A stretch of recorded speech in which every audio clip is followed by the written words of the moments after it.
বিচিত্র ঘটনাবলীর সংমিশ্রণে তৈরি আমাদের এই বৈচিত্র্যময় জীবন। সুখ, দুঃখ, ভয়, বিস্ময় এই সবকটি আবেগে মিশলে আমাদের জীবনকে করে তোলে পরিপূর্ণ। এই সবের মধ্যে আমরা চেষ্টা করি সুখ স্মৃতিগুলোকে চিরস্মরণীয় করে রাখতে, আর যা কিছু বেদনাদায়ক, নির্মম, সেগুলো মনের মণিকোঠা থেকে বের করে দিতে চাই। কিন্তু কখনো কখনো এমন কোনো স্মৃতি হয়তো থেকেই যায় যা আমরা না চাই মনে রাখতে আর না পারি ভুলতে। সেসব অভিশপ্ত স্মৃতি আমাদের অবচেতন মনের গভীরে থেকে যায় চিরকালের মতো। আজ এমনই এক অদ্ভুতরে অভিজ্ঞতার কথা শুনব আমরা।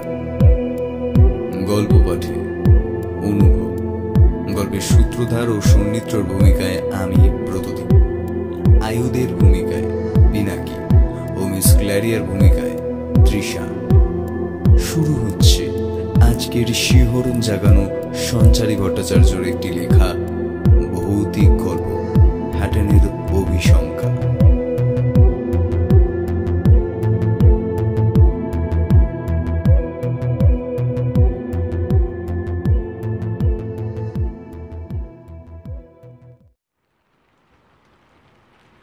সালটা তখন 1930। সন্নিত্র চায়ের কাপে চুমুক দিতে দিতে কিছু প্রয়োজনীয় কাগজপত্রে চোখ বুলিয়ে নিচ্ছিল। শীতকাল, তার সাথে ঝিরঝিরি বৃষ্টি হয়েই চলেছে। কনকনে ঠান্ডা, হিমশীতল পরশ বয়ে এনেছে পরিবেশটা। পেশাগত ডাক্তারদের কাছে দিনরাতের কোনো হিসেব থাকে না, রোগীদের রোজ নামচাই যথেষ্ট। প্রকৃত ব্যস্ততার জীবন বলতে যদি কিছু বোঝায় তাহলে এই পেশাটাই যথেষ্ট। ঘড়িতে তখন সকাল 10:45। হঠাৎ কলিং বেলটা বেজে উঠতেই নজর গেল সেদিকে। আজ তো হসপিটাল যাওয়ার কথা ছিল না, তাহলে সুনীল সকাল সকাল দরজায় এসে উপস্থিত হয়েছে কেন? আমি যে কাল বলে দিলাম। দরজার দিকে এগিয়ে গেল সন্নিত্র। হালকা মেজাজে দরজাটা খুলতে খুলতে বলল, আরে সুনীল, আজকে যে তোমায় বললাম। কথাটা শেষ হতে না হতেই সামনে এক ভিন্ন মূর্তির আবির্ভাব ঘটতে দেখে এক প্রকার হকচকিত হয়ে গেল সে। দীর্ঘ প্রতীক্ষার অবসানের পর কোনো শান্তির বার্তা এসে পৌঁছলে মানুষের চোখে মুখে যেমন একটা স্বস্তির চিত্র ফুটে ওঠে, সন্নিত্রর মুখটাতেও সেদিন একই প্রতিচ্ছবি ধরা পড়েছিল। আরে তুই আয়ুধ? আমি তো ভাবতেই পারছি না, কবে এলি কলকাতায়? কথাগুলো বলতে বলতে তাকে সাদরে বরণের ভঙ্গিতে এগিয়ে গেল সন্নিত্র। বুকে জড়িয়ে ধরে মিত্রতার অনুশীলনটা সেরে নিল। আয়ুধের মুখেও তখন আনন্দের হাসি। পরিতৃপ্ত কণ্ঠে সে বলে উঠল, আচ্ছা বলছি, সব আনন্দটা কি বাইরে দাঁড়িয়েই করবি, নাকি ভিতরেও আসার অনুমতি দিবি? এই মা, এ কি কথা! হ্যাঁ হ্যাঁ, অবশ্যই ভেতরে। কতদিন তোকে দেখিনি। আয়ুধের সাথে পেশাগত কারণে মাঝে মাঝে সাক্ষাৎ হতো তার। ভারতবর্ষের বিভিন্ন হাসপাতালে সেমিনারে বক্তৃতা দেওয়ার সুযোগ পেলে এই দুইয়ের দেখা হয়ে যেত। এমনিতে পাটনায় সরকারি হাসপাতালে কর্মরত আয়ুধ অভিজ্ঞতার দিক থেকে তার সমসাময়িকই ছিল। একটা সেমিনারে গিয়েই দুজনের আলাপ হয়েছিল। তারপর থেকে চিঠির মাধ্যমে কথাবার্তা হতে থাকে, তবে ব্যস্ততার কারণে মুখোমুখি হওয়ার সৌভাগ্য তেমন একটা হতো না। কলকাতাতে কাজ পড়ায় বন্ধুর সাথে দেখা করার লোকটা আর সামলাতে পারল না আয়ুধ। মেডিকেল কলেজে একটু কাজ ছিল, এখানে 5 দিনের জন্য এসেছি, তারপর আবার গন্তব্যে ফেরার পালা। তবে তোর মুখটা মনের আয়নায় ছবির মতো ভাসছিল, আর সেই বক্তৃতার কথাগুলো মনে পড়ছিল। মুগ্ধ হয়ে শুনেছিলাম, সেই থেকেই তোর ফ্যান হয়ে গেছি আমি। ডাক্তার হওয়ার পাশাপাশি তোর এই মন জয় করা কথাগুলো রোগীদের সর্বদাই মুগ্ধ করে বলে আমার বিশ্বাস। আয়ুধের কথাগুলো শুনে সন্নিত্র সজোরে হেসে উঠল। তা বেশ তো, এখানে যখন এসেই পড়েছিস তখন হোটেলে থাকবার আর প্রয়োজন নেই। আমি একজন অবিবাহিত মানুষ, তারপরে আবার সমাজসেবী। অসুবিধা না থাকলে এখানেই সময়টা কাটিয়ে যেতে পারিস। সন্নিত্রর কথাগুলো তার কাছে একরাশ মুগ্ধতা বয়ে নিয়ে এলো। এমন হৃদ্যতা যে কোনো মানুষকেই মুগ্ধ করতে বাধ্য। আর এখানে এত বছরের আলাপ। আচ্ছা বেশ, তোর কথাই মেনে নিলাম। একটা কাজ করি, আজ বিকেলের মধ্যেই হোটেল থেকে সমস্ত মালপত্র আনিয়ে নেওয়ার ব্যবস্থা করছি। আগামী 4 দিন তাহলে তোর এখানেই থাকা যাবে।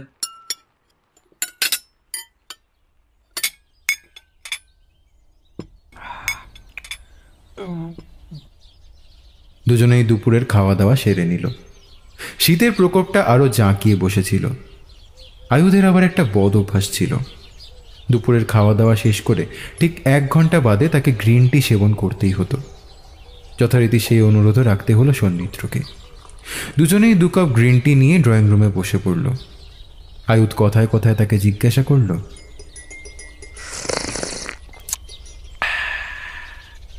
বাহ, এমন অসাধারণ চা কোথায় পেলি রে? চাটা খুব সুন্দর, একেবারে অন্যরকম, ফ্লেভারটাও দারুণ। কিন্তু এমন চা তো আমি পাটনা শহরেও পাই না। সন্নিত্র মৃদু হেসে বলল, এই চা কি কলকাতার বুকে মিলতো? এই চা পেয়েছিলাম সেলনে। সেটা আবার কোথায়? সুদূর শ্রীলঙ্কায়। তুই আবার সেখানেও গিয়েছিলিস নাকি? হ্যাঁ, যেতে হয়েছিল বই কি। তবে সে এক ভয়ঙ্কর অভিজ্ঞতাও বলতে পারিস। প্রাণ হাতে নিয়ে বাড়ি ফিরতে হয়েছিল। সংগ্রহে যা ছিল তার মধ্যে অন্যতম ছিল এই সেলনের চায়ের পাতা। গলাটা একটু ঝেড়ে নিয়ে আয়ুধ জিজ্ঞাসা করল, যদি কিছু মনে না করিস তাহলে আমিও শুনতে চাই সেই অভিজ্ঞতার কথা। তোর সাথে এমন একখানা ঘটনা ঘটেছিল, অথচ সে বিষয়ে তুই কোনোদিন আমায় কিছু জানাসনি। এমনকি চিঠিতেও এ প্রসঙ্গে কোনোদিন উল্লেখ করতে দেখিনি। কেন বলতে পারিস? সন্নিত্র চায়ের পেয়ালাটা নামিয়ে রাখল মেঝেতে। একটা সন্দেহের চাউনিতে সে দাবি করল, কথাটা কি শুনতেই হবে? আসলে ওই কালো অতীতকে কারোর সামনেই তুলে ধরিনি। যতবারই সেই অভিজ্ঞতার কথা ভেবেছি ততবারই শরীরের রক্ত হিম হয়ে গেছে। আমার জীবনে দেখা এমন একটি দুর্ঘটনা যার কোনো প্রমাণ পরবর্তীকালে আমি পাইনি, কোনো তথ্যও নেই। এক কথায় বলতে গেলে এই অঞ্চলটার অস্তিত্বই মেলেনি। কথাগুলো আয়ুধের সংশয়কে আরো বাড়িয়ে দিল। আমি কোনো কথাই ঠিকমতো বুঝে উঠতে পারছি না। সব থেকে ভালো হয় যদি তুই পুরো ঘটনাটা আমায় খুলে বলিস। আয়ুধের কথাটা শেষ হতেই বাইরে মেঘ গর্জন করে উঠল। পেয়ালায় শেষবারের মতো চুমুক দিয়ে সন্নিত্র বলতে আরম্ভ করল,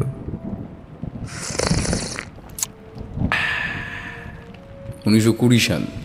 তখনও আমি প্র্যাকটিস করছি। প্রশিক্ষণের জন্য বিভিন্ন প্রান্তে যেতে হচ্ছিল। পড়াশোনার পাশাপাশি এই কাজের মধ্যেও একটা আলাদা গুরুত্ব তৈরি হয়েছিল। বিভিন্ন অঞ্চল পরিদর্শনের একটা ভালো সুযোগও ঘটেছিল। সেখানকার ভৌগোলিক পরিবেশ, মানুষজন সব কিছুই জ্ঞান বৃদ্ধিতে অনেকখানি সাহায্য করত। সেবার ডাক এলো সুদূর শ্রীলঙ্কা থেকে। নোয়ারা এলিয়াতে মেডিকেল ক্যাম্পের কাজে যেতে হয়েছিল। মেডিকেল ক্যাম্পের পাশাপাশি ডাক্তারদের প্রশিক্ষণ দেওয়ার ব্যবস্থাও রাখা হয়েছিল। আমার কেরিয়ারের ক্ষেত্রে বিষয়টা সেই মুহূর্তে ছিল খুবই গুরুত্বপূর্ণ। আমি না করতে পারলাম না। কলকাতার মেডিকেল কলেজে তখন পড়ছিলাম আমি। আমার সাথেই আরও 6 জন প্রশিক্ষণপ্রাপ্ত ডাক্তারের যাওয়ার কথা ছিল। তারাও প্রত্যেকে রাজি হয়ে গেল। আমি একাই তাদের মধ্যে ভারতীয় ছিলাম। আসলে ভারতীয়দের মধ্যে ডাক্তারি বিদ্যার চল তখনকার দিনে তেমন ছিল না। এছাড়াও অর্থনৈতিক সামর্থ্যের দিক থেকেও বহু প্রতিকূলতার সম্মুখীন হতে হতো কম বেশি প্রায় সকলকে। আমি পরীক্ষায় একটু বেশি নম্বর পেয়ে উত্তীর্ণ হওয়ার মতো স্পর্ধা দেখিয়েছিলাম। তাই এই সৌভাগ্যের শিরোপা আমার মাথায় উঠতে পেরেছিল। পেশাগতভাবে এই বিদ্যাকে নেওয়ার পূর্ববর্তী মুহূর্তটা ছিল চোখে পড়ার মতো। অনেক নতুন কিছু শিখতেও জানতে পারছিলাম। তারপর ভারতের বাইরে যাওয়ার সুযোগটা আসতেই আনন্দে একেবারে আত্মহারা হয়ে উঠলাম। আমাদের দলেই একজন মহিলা সঙ্গী ছিলেন, ক্লারিয়া। তিনি নার্সিং শিখছিলেন, বাদবাকি সকলেই ছিলেন ডাক্তার। 1920 সালের ডিসেম্বর মাস। কলকাতা শহরে ঠান্ডার অনুভূতিটা অতিরিক্ত মাত্রায় থাকলেও শ্রীলঙ্কায় তেমন ছিল না। সমুদ্র উপকূলবর্তী অঞ্চলে নাতিশীতোষ্ণ আবহাওয়া শীতের প্রকোপকে তেমন মাত্রায় কার্যকরী হতে দেয় না। কলকাতার মেডিকেল কলেজ থেকেই আমাদের যাওয়ার বন্দোবস্ত করে দেওয়া হয়েছিল। কলকাতা বন্দর থেকে 4 দিনের পথ ছিল জাফনা। জাফনা শ্রীলঙ্কার এক নামকরা বন্দর। সেখান থেকেই 3 ঘন্টার রাস্তা ছিল নুয়ারা এলিয়া।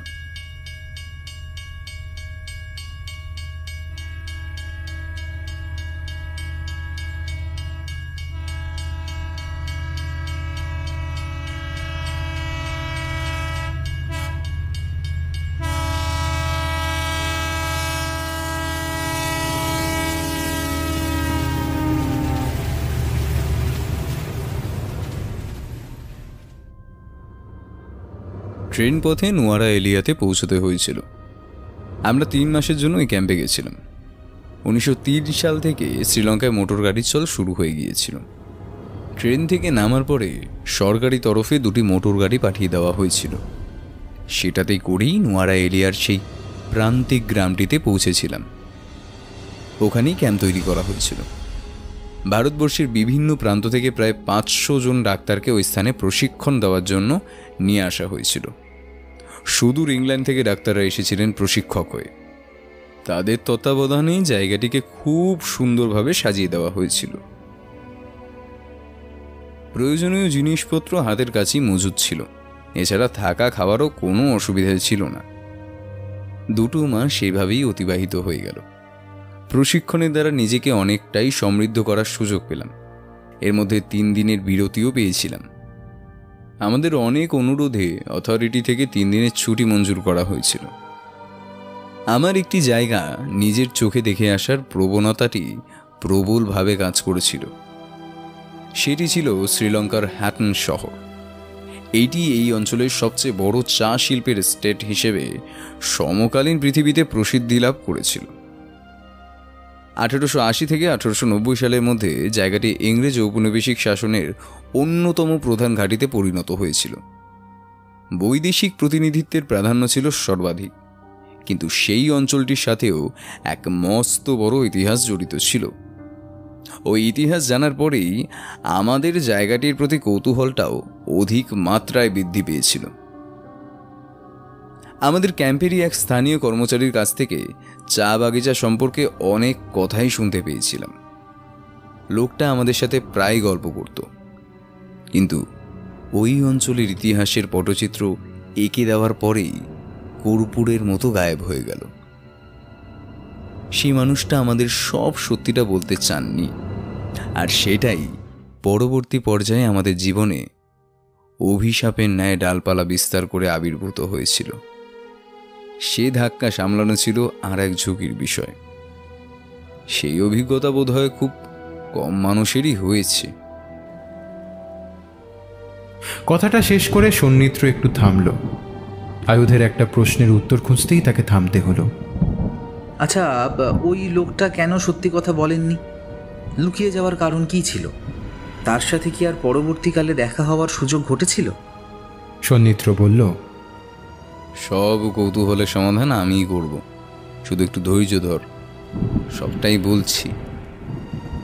আসলে ওই লোকটার কাছ থেকে আমি যে ঘটনাটা শুনেছিলাম তার সত্যতা খোঁজার উদ্দেশ্যেই আমি পাড়ি দিতে চেয়েছিলাম সুদূর হ্যাটনে।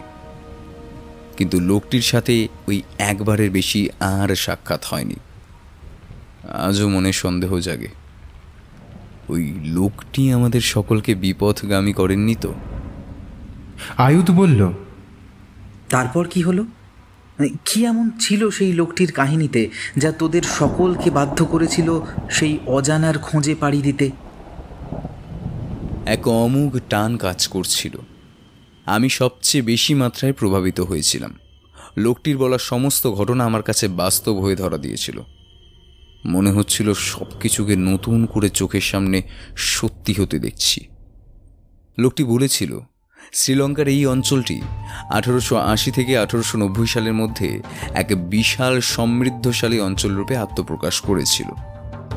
ভারতবর্ষ তথা বহির্বিশ্বের কাছে শ্রীলঙ্কার খ্যাতি তখন তুঙ্গে।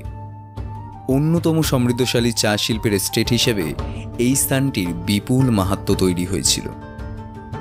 প্রথম দিকে এই অঞ্চলটিতে ইংরেজরা স্থানীয় অধিবাসীদেরকেই চা বাগানগুলো দেখাশোনার দায়িত্ব অর্পণ করেছিলেন।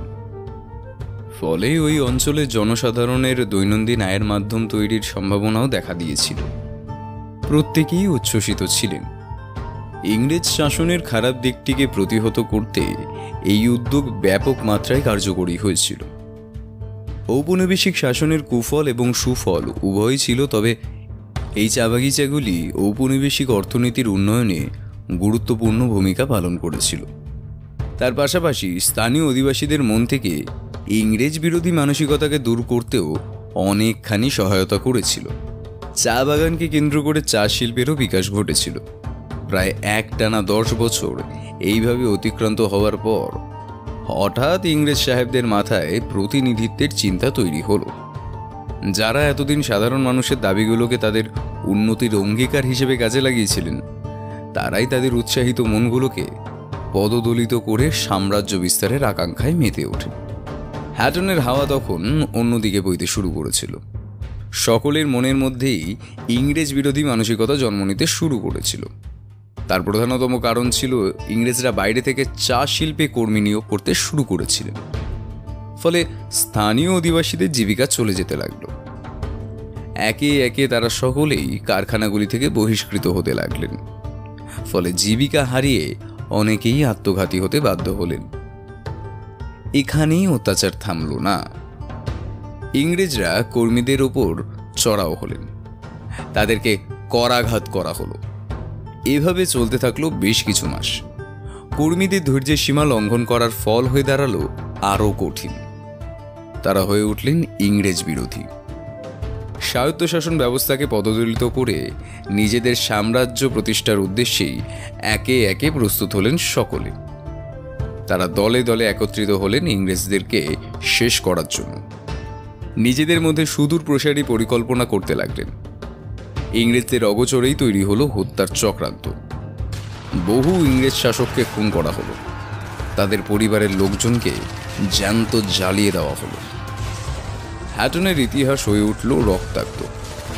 ধীরে ধীরে ইংরেজ শাসকদের সকলকেই নৃশংসভাবে হত্যা করা হলো। এরপর স্থানীয় লোকেরা চা উৎপাদনের কারখানাগুলিতেও অগ্নি নিক্ষেপ করলেন। পুড়ে ছাই হয়ে গেল গোটা টি এস্টেট। হ্যাটনের সেই সুন্দর শহরটা একদলা ছাইতে রূপান্তরিত হয়েছিল। নিঃশেষিত হয়ে গিয়েছিল অত বড় অঞ্চলটি।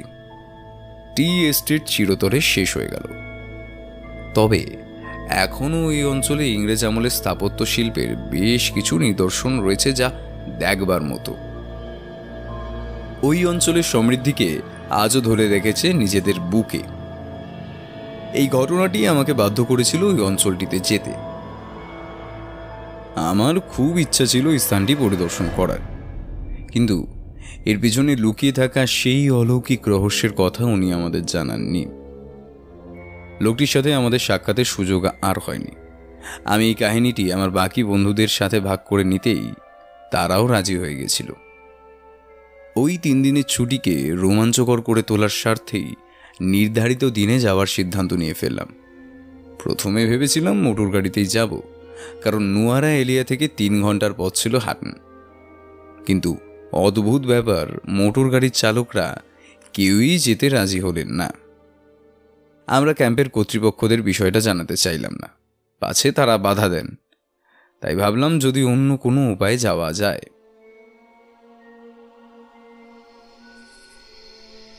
নুয়ারা এলিয়া স্টেশনে পৌঁছে খবর পেলাম সেদিন রাতে সমস্ত ট্রেন বাতিল করা হয়েছিল। হ্যাটন যাওয়ার সমস্ত পথ বন্ধ হয়ে গেছিল আমাদের সম্মুখে।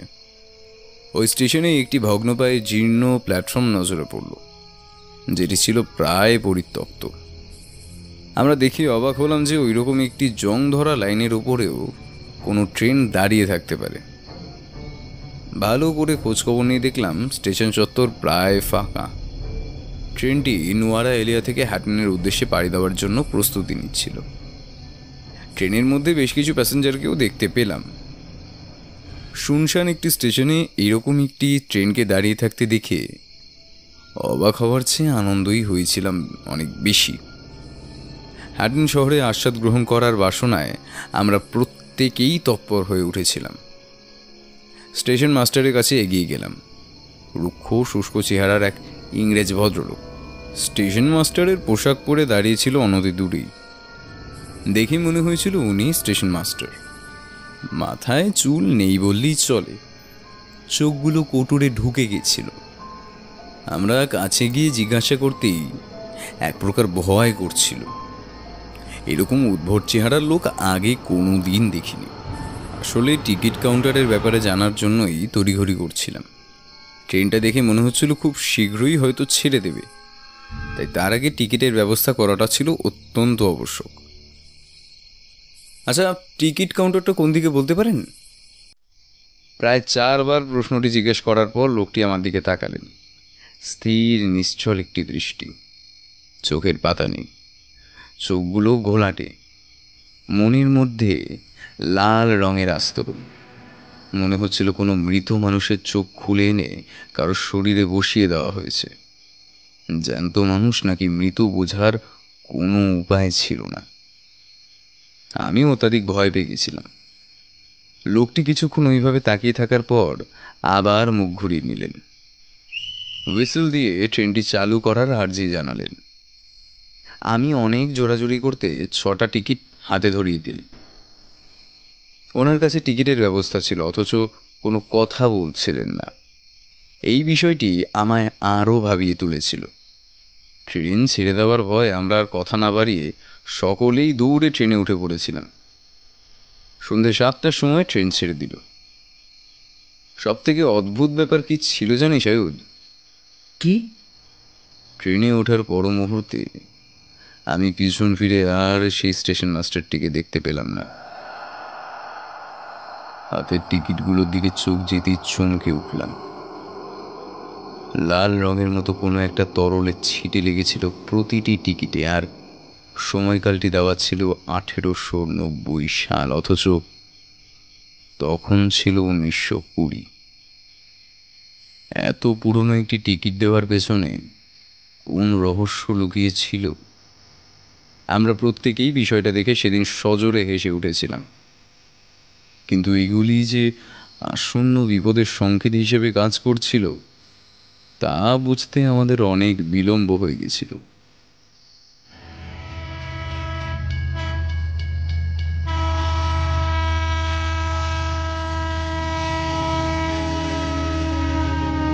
ট্রেনটা কার্শেড ছেড়ে বেরোতেই বেশ ভালোই গতি নিয়ে নিল। বারবার মনে হচ্ছিল ট্রেনটির খুব তাড়া। এত তাড়াতাড়ি এত দ্রুততার কি খুব প্রয়োজন ছিল? সেসব ভুলে আমরা বসার জন্য এদিক ওদিক তাকাতে লাগলাম।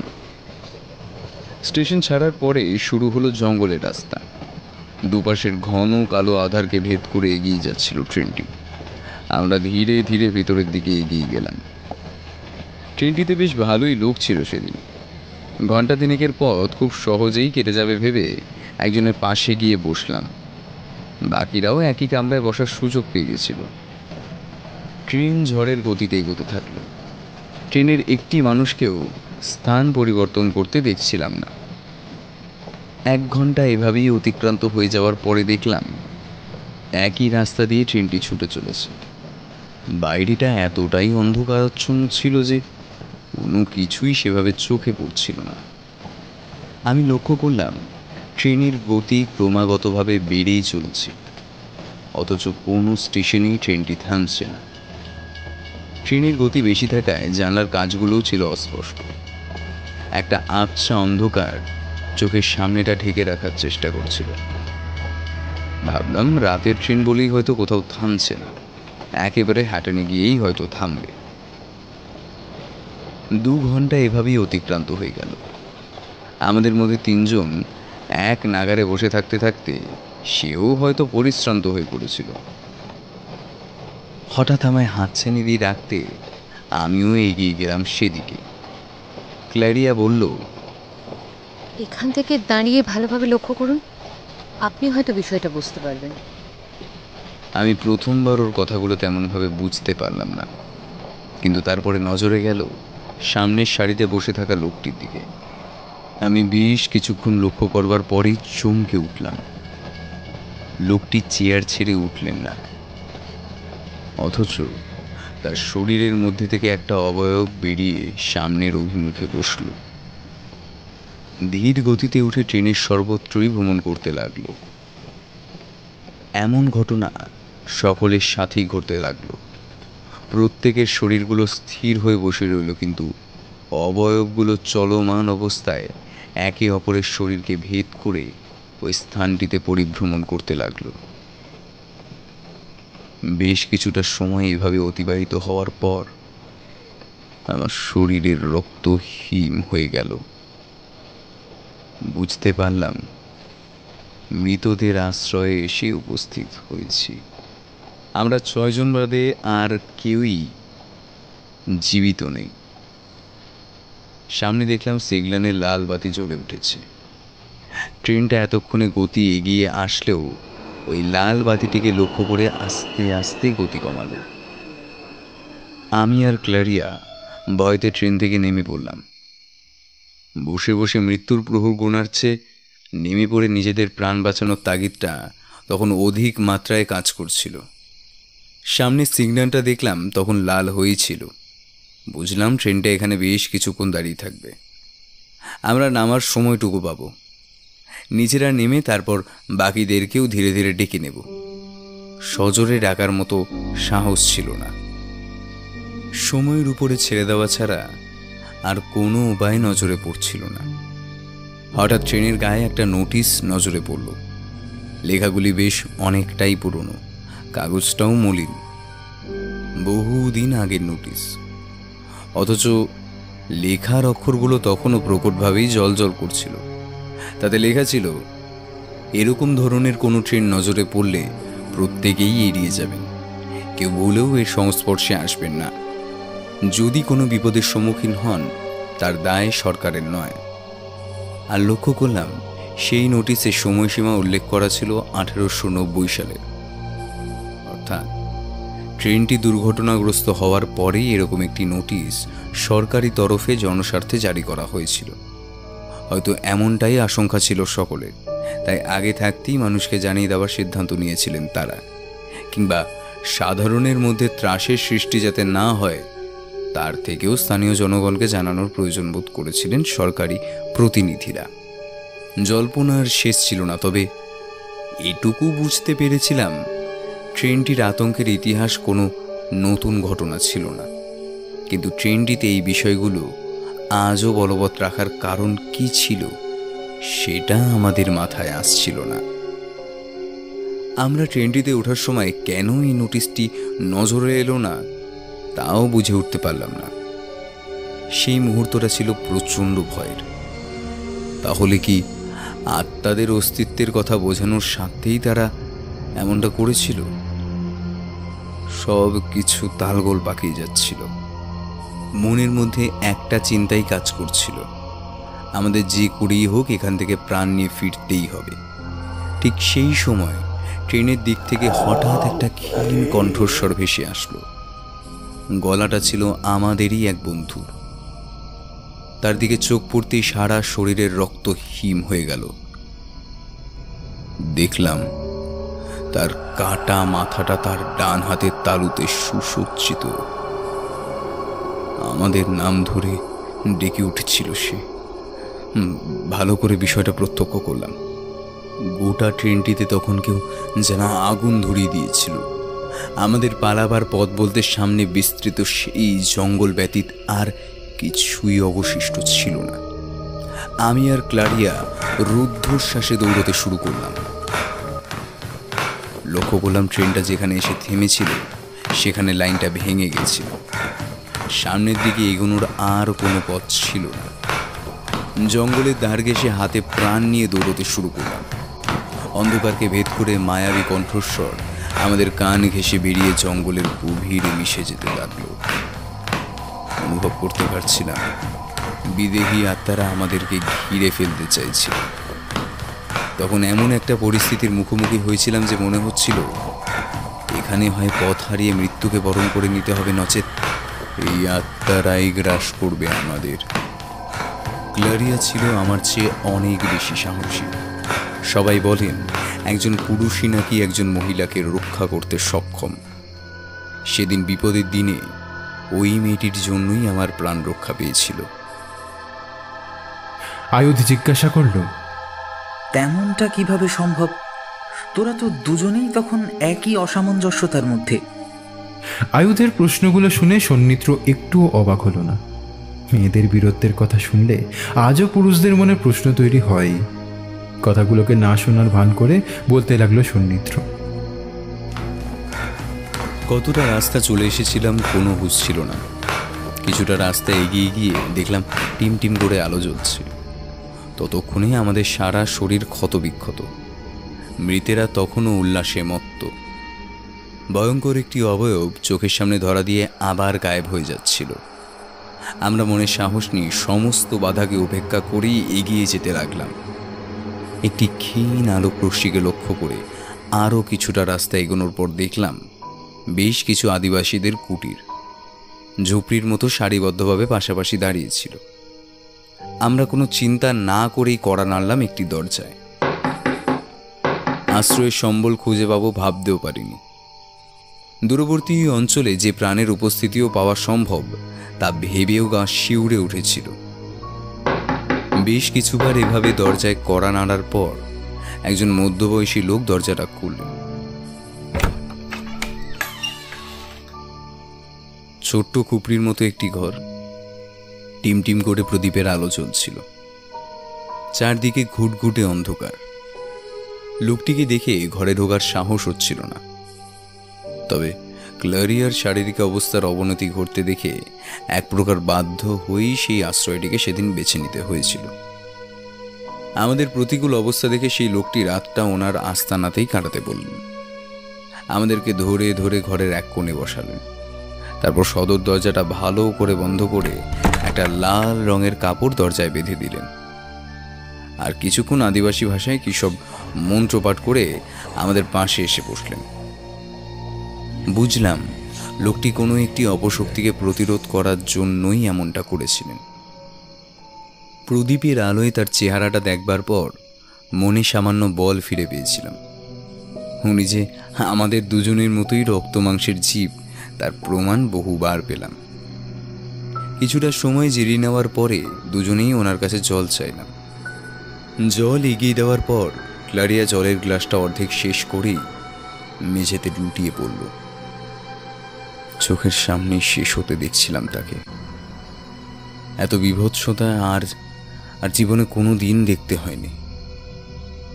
ঈশ্বরের কাছে সেদিন ওর আত্মার শান্তির জন্য প্রার্থনা করেছিলাম। নিজের চোখের সামনে কোনো অল্প বয়সী মহিলাকে সময়ের পূর্বেই শেষ হয়ে যেতে দেখেছিলাম। আমার কৌতূহলের মাসুল গুনতে হয়েছিল সকলকে। আমি একমাত্র জীবিত অবস্থায় ফিরে আসতে পেরেছিলাম। সেদিন রাতটা ওই লোকটির কুটিরে কাটিয়ে ভোর হতে বেরিয়ে পড়ার সিদ্ধান্ত নিলাম। কিন্তু শুনলাম সদরের সাথে এখানকার যোগাযোগের সমস্ত পথই নাকি বন্ধ। এক প্রকার বাধ্য হয়েই পাশের একটি ফাঁকা স্থান দেখে ক্লারিয়ার দেহটিকে ভূমিগর্ভস্থ করার সিদ্ধান্ত নিলাম। ওর মুখে শেষ মাটি দেওয়ার সময় ঈশ্বরের কাছে প্রার্থনা করলাম যেন এই বিভৎসতা থেকে ওর আত্মা চিরতরে মুক্তি পায়। ওরা কেউই আমার ভাষা বুঝতে পারছিল না। তবে এক অল্প বয়সী যুবক এগিয়ে এসে আমার সাথে ইংরেজিতে কিছু কথোপকথন করতেই আমি অনেকখানি নিশ্চিন্ত হলাম। তাকেই আমি পুরো ঘটনার কথা জানিয়েছিলাম। সে আমাকে আরও সত্যের সম্মুখীন করেছিল, যা শুনে আমি হতবাক হয়ে গেছিলাম। সে আমাকে বলেছিল এখন আমি যেখানে দাঁড়িয়ে রয়েছি সেটাই নাকি একটা সময় সুসজ্জিত হ্যাটন টাউন ছিল, কিন্তু 30 বছর আগে এই টাউনটা জ্বলে পুড়ে ছাইতে পরিণত হয়েছিল। ওই সময় নাকি আরও একটি দুর্ঘটনা ঘটেছিল। ইংরেজরা 1890 সালে নোয়ারা এলিয়া থেকে হ্যাটনে আসবার জন্য একটি প্যাসেঞ্জার ট্রেনের ব্যবস্থা করেছিলেন। রাতের বেলাতেই এই ট্রেনটি সদর থেকে হ্যাটনের উদ্দেশ্যে আসত, কিন্তু স্থানীয় অধিবাসীরা একদিন জঙ্গলের মধ্যে দিয়ে হ্যাটনের দিকে আসা ট্রেনটিকে বোমা দিয়ে উড়িয়ে দিয়েছিলেন, ফলে লাইনটি ভেঙে যায়। মাঝপথে ট্রেনটির অ্যাক্সিডেন্ট হয় এবং উল্টে যায়, তারপর দাউ দাউ করে চলতে শুরু করে। ট্রেনের মধ্যে থাকা সমস্ত মানুষ সেদিন পুড়ে মারা গেছিলেন। এখনও নাকি সেই ভৌতিক ট্রেনটিকে নুয়ারা এলিয়া থেকে হ্যাটনের দিকে আসতে দেখা যায়। এই ট্রেনটি অভিশপ্ত হওয়ার সরকারি তরফে সেখানে একটি নোটিশ জারি করা হয়েছিল, যাতে সদর থেকে কোনো অধিবাসী ওই ভৌতিক ট্রেনে সফর না করেন। ওই ছেলেটির দেওয়া বিবরণের সাথে আমার সঙ্গে ঘটে যাওয়ার সমস্ত ঘটনাই হুবহু মিলে যাচ্ছিল। আমি বুঝতে পারলাম নিয়তির জোরেই সেদিন জীবিত অবস্থায় ফিরে আসতে পেরেছিলাম। এরপর ওই গ্রামবাসীরাই আমার কাছ থেকেই সমস্ত তথ্য নিয়ে সদরের সাথে যোগাযোগ করেছিলেন। যোগাযোগের প্রায় 1 সপ্তাহ পরে মেডিকেল ক্যাম্প থেকে স্বাস্থ্যকর্মীদের পাঠানো হয়েছিল। ওই রাস্তাটা অভিশপ্ত হওয়ায় কেউই আমায় উদ্ধার করতে এগিয়ে আসতে চাননি। এরপর তারা সরকারি গাড়িতে জঙ্গলের রাস্তা ধরেই গ্রামের সীমানায় এসে পৌঁছান। তাদের সাথেই আমি নুয়ারা এলিয়ার ওই মেডিকেল ক্যাম্পে ফিরে আসতে পেরেছিলাম। আমার শারীরিক অবস্থা দেখে তারাই জাহাজপথে জাফনা বন্দর থেকে কলকাতায় ফেরার সমস্ত বন্দোবস্ত করে দিয়েছিলেন। কথাটা শেষ করেই সন্নিদ্র একটা দীর্ঘশ্বাস ফেলল। আয়ুধ বলল, বাপরে, আমার তো মনে হচ্ছিল এতক্ষণ কোনো সিনেমা দেখছি। মানুষের সাথে যে এমন ভয়াবহ ঘটনাও ঘটতে পারে তা তোর মুখে না শুনলে হয়তো বিশ্বাসই করতে পারতাম না। এই অভিজ্ঞতার কথা তুই এতদিন আমায় জানাসনি কেন? সন্নিদ্র হাসির ছলে কথাগুলো এড়িয়ে গিয়ে বলল, আগে বলিনি, ভালোই করেছি, না হলে এই দিনটার মাহাত্ম্যটাই তৈরি হতো না। আজকের এই সন্ধেটার কথা তোর আজীবন মনে থাকবে। চিঠিতে লিখলে হয়তো তুই এতটা ভালো করে বুঝতেও পারতিস না। গল্পের আস্বাদ বলার মধ্যেই পাওয়া যায়। কথাগুলো বলতে বলতে আমি নিজেই আবার হ্যাটনের সেই মায়াবী রহস্যের জালে জড়িয়ে পড়েছিলাম। যারা শোনে তাদের কাছে বিষয়গুলো শুধু গল্প কথা হিসাবেই রয়ে যায়, কিন্তু যে প্রত্যক্ষ করে তার কাছে সবটাই হয়ে ওঠে জীবন্ত। নে চল, অনেক রাত হলো, এবার খাবার দাবারের বন্দোবস্ত করতে হবে।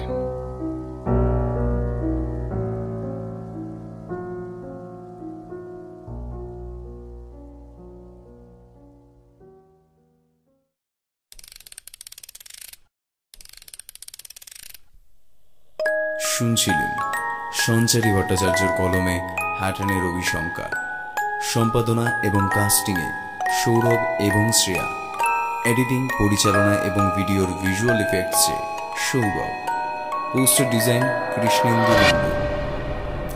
আমাদের গল্পটি ভালো লেগে থাকলে লাইক করে দেবেন, আর আরও নতুন নতুন গল্প শুনতে চ্যানেলটি সাবস্ক্রাইব করে পাশে থাকা বেল আইকনটি প্রেস করে দেবেন, যাতে নতুন কোনো গল্প এলে তা সরাসরি সবার আগে পৌঁছে যায় আপনার কাছে। শুনতে থাকুন মিডনাইট ফ্যান্টাসি।